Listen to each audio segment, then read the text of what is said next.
Welcome, Smutters, to Sibsreadsmut Minisode.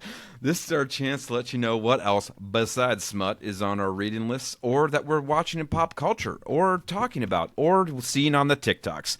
And it allows us to provide recommendations outside of the dirty verse. We will do our best not to throw out spoilies for any of these titles, but some might just pop out. So be forewarned.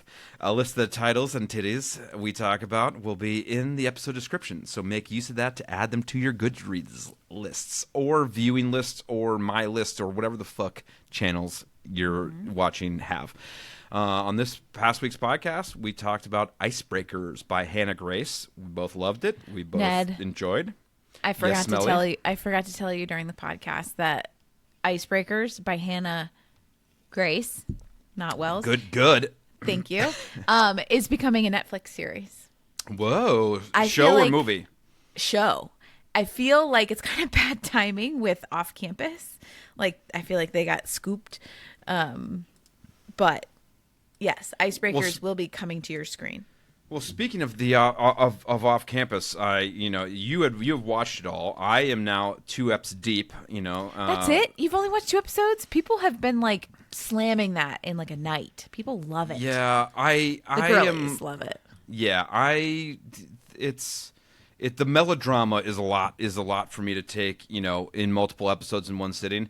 Also, the way that they're laying out the story is kind of fire hose for me a little bit. In the first episode, we learn most of what's going on, in the book, that she has past trauma, that that her roommate, I forget what the roommate's name is, she is having problems with her boyfriend already, who is apparently, she's season 2 of the show. Yeah. Because she's book 2 in that series.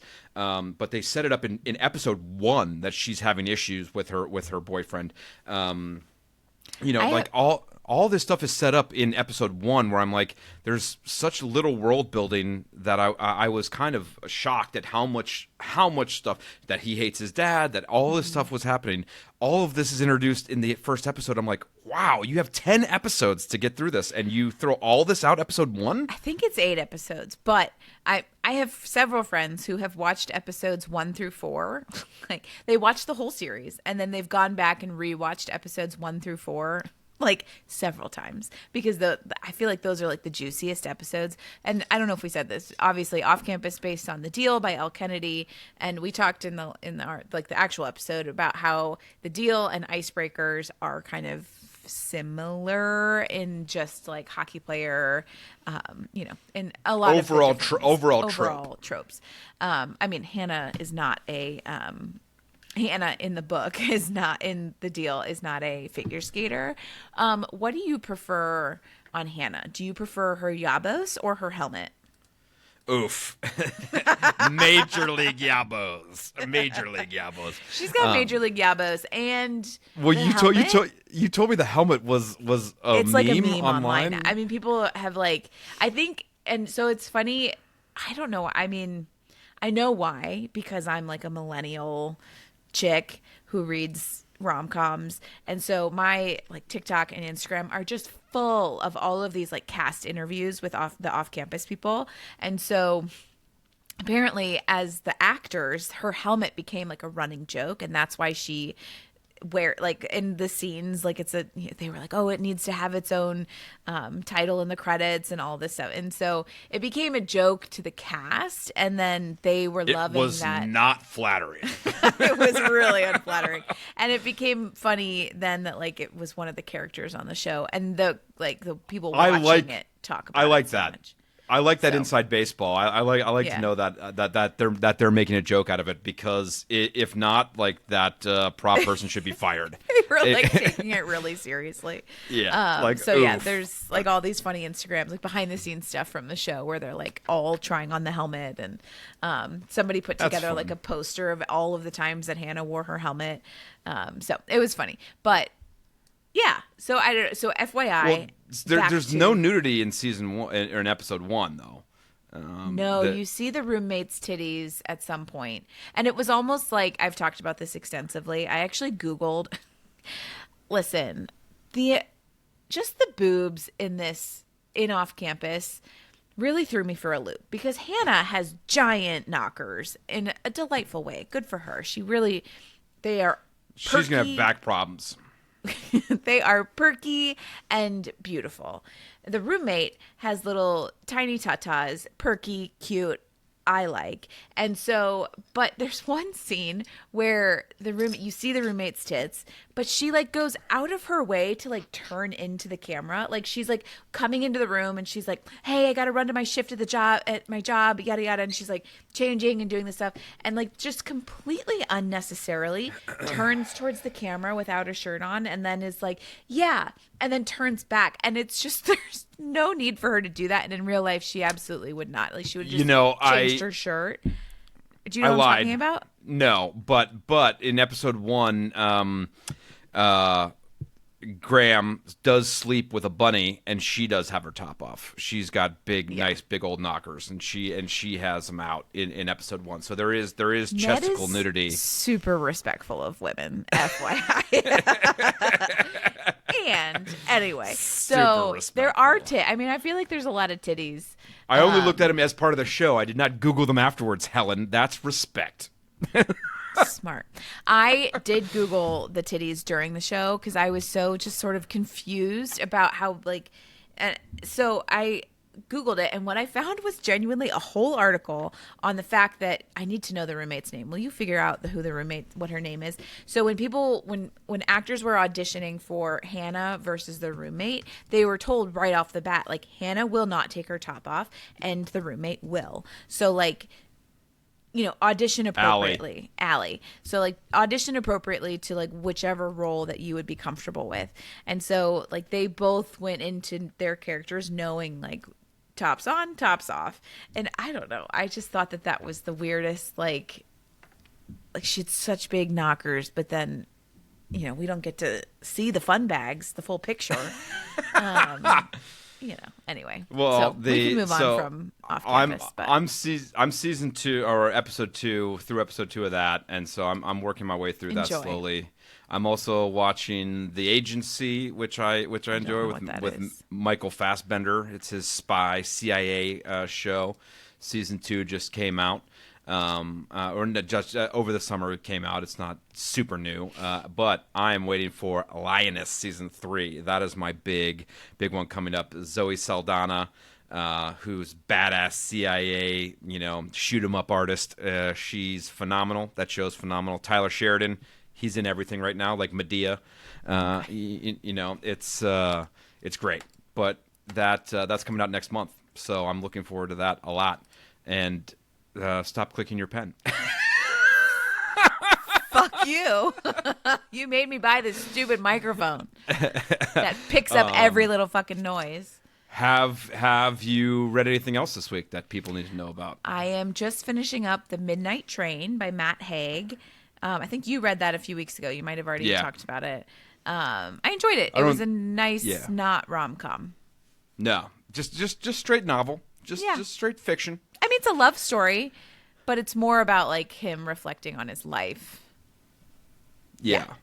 As with most of Matt Haig's books, it's like, let me look at my life and how my life has been and not been. So it said too, I was reading about it after I finished, and it was like the Midnight Library and the Midnight Train are in the same world. Like it's so it's not like a fully different book. Like it's in sort of the same world, and so it's a similar premise where the Midnight Library, she like opens a book and she can like live different lives if she had taken different paths, and this one he's taking a train and like looking back at all of his life memories, and so but it's similar. I liked it. It was well written, well paced, not too long. I'm trying to get some of these like other not smut novels in before you shove more smut down my throat. Yeah, it's I've only finished 2. I mean, we're doing a quick turnaround this week on recording. So I finished Wolf, Soldiers of Bedlam, Book 1 by Paisley Hope.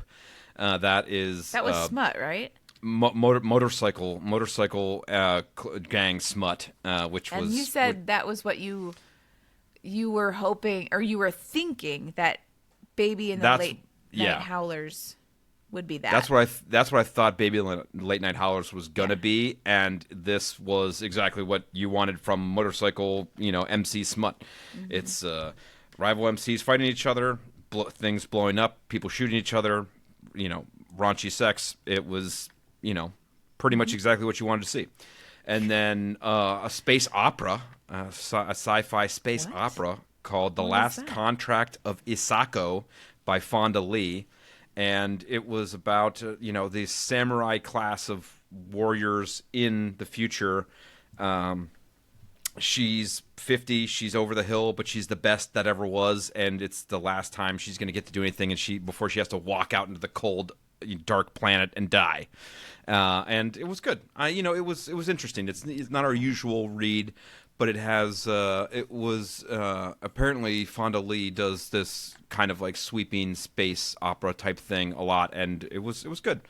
We're worth a look at. And I'm currently reading Dungeon Crawler Carl by Matt Dinniman, which is so hot right now. Dungeon Crawler Carl.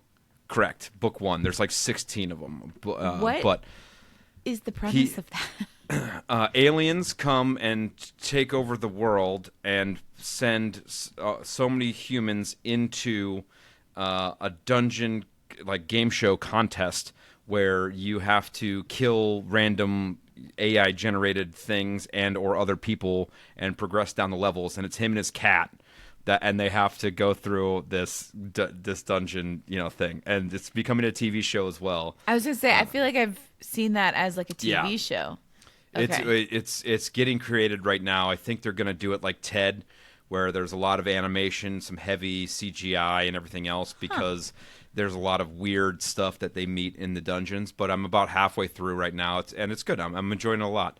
It's one really of these highly rated. Yeah, it's one of these lit RPG books where it's like, what does that mean? Oh, that means it's RPG is role player games, so it's like it's the literary version of that where it's like, hey, you progress through levels, you get to assign points to your charisma category, your strength category, whatever. So there's a video game element to a lot of this that makes a lot of sense. I'm also listening to right now The Daughter's War, which is a prequel to a fantasy series by Christopher Buehlman. It's okay. It's pretty highly rated as well. I'm looking forward to the actual book, which I think it's Black Tongue's Thief or something like that. But I was like, you got to read the books in order. It's a series, so like I want to read the prequel before I get into all of that. And the other one is Fiona and the Fixer, which is book 2 of the Hitman series. Wait, you're currently reading this many books? Yeah, by Vanessa Vale. I read one chapter on the Kindle, and then I go over to the Libby, and I read another chapter of Dungeon Crawler Carl, and then I listen to Daughter's War on Libby. You are psycho. Like, I had a hard time keeping the Deal and Icebreaker separate in my brain, and I read them like months apart. I don't know how you do this while watching Tour de France. Yeah. Well, that's crazy too. You and Mom are psychos about the Tour de France. Tour de France. Tour de France. Tour de France. Tutti Frutti Han Ludi. Who's winning that? Like, are we almost done with it? What's going on with the Tour de France? Today was stage 13 of 21, so there's another week and a half left, and Podegar is crushing it. He's probably the best in the world. Best around, nobody ever gonna keep him down. It's that plays every time he comes on TV. Okay, if anybody wants Ned to sing backup vocals for a famous act, go ahead and give us an email. We'll happily do that. My high noon splooged on my computer, on my keyboard. Thank you for sharing. Squish. So nice. I think the only other important news that I have to share in this space is that I started lasering off my beard again. Ooh, Billy Goat's gruff. I know. People won't think we're twins anymore. It's a bummer. Yeah. I did come up with a trope debate for this week. It's not really a trope debate. It's more we'll call it trope debate. But do you prefer a standalone or an interconnected series? And I kind of think I know where you're going to go with this one, but I wanted to put it out there anyway. I'm a standalone girly. I know. If I have to pick, I mean, gun to my head, standalone. But I appreciate when I have time and I'm not like pounding books to keep up with you. Exactly. Then I feel like I really appreciate. There was something I read recently where, having read all of the series, it was really fun. God, what the fuck was that? I really enjoyed it because it was like fun to see other characters and people come back and know their stories, and that was fun. I'm trying to think of what it was, but anyway, was that the Sarah Adams? Probably. I'm reading. I'm reading When in Rome right now. It was not that. It was a book where it was the last. Anyway, it's not. Well, it's not When in Rome. It's the last one in the series, which was. It's the When in Rome series. It's the Rome, Kentucky series. Anyway, but so yeah, I appreciate a series when I have the time to read them. For the record, I did read all 3 of the Icebreaker books, and so I liked that. I appreciate when they're connected, but I need the ability at this point in my life to read standalone. You tell me yours. I obviously already know. Everybody already knows what you're about to tell us, but carry on. Yeah, interconnected series, of course. Of course. Yeah, it's I like seeing the characters grow and change over time. I like seeing the characters from, especially how one character perceives another character in the other books. So the main character from the first book, I like seeing how the main character in the second book sees from their eyes the first character from the first book that we got to know so well. I like seeing that kind of dichotomy because in all other series, the main characters stay the main character throughout all of the books. Yeah. Only in romance series do the subject characters change, unless you're Sylvia Day, and then your entire 5-book series is about the same 2 motherfuckers. But it's I like an interconnected series, loosely based. I also think too that there's something to be said for. I think each story should be standalone enough that you can read it by itself.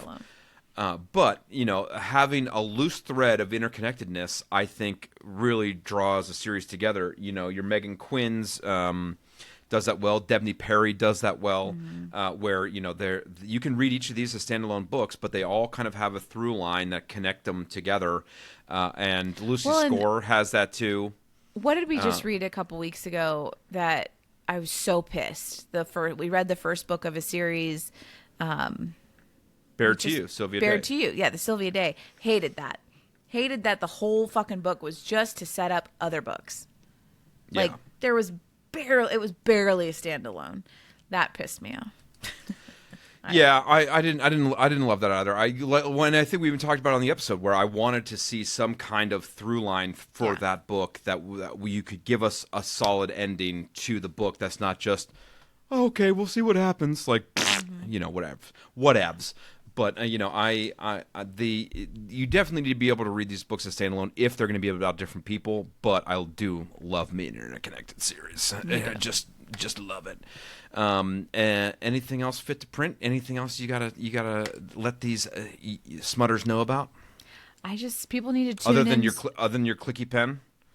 People need to tune in to see the rest, to see my beard leave. Okay, because otherwise soon it won't be here.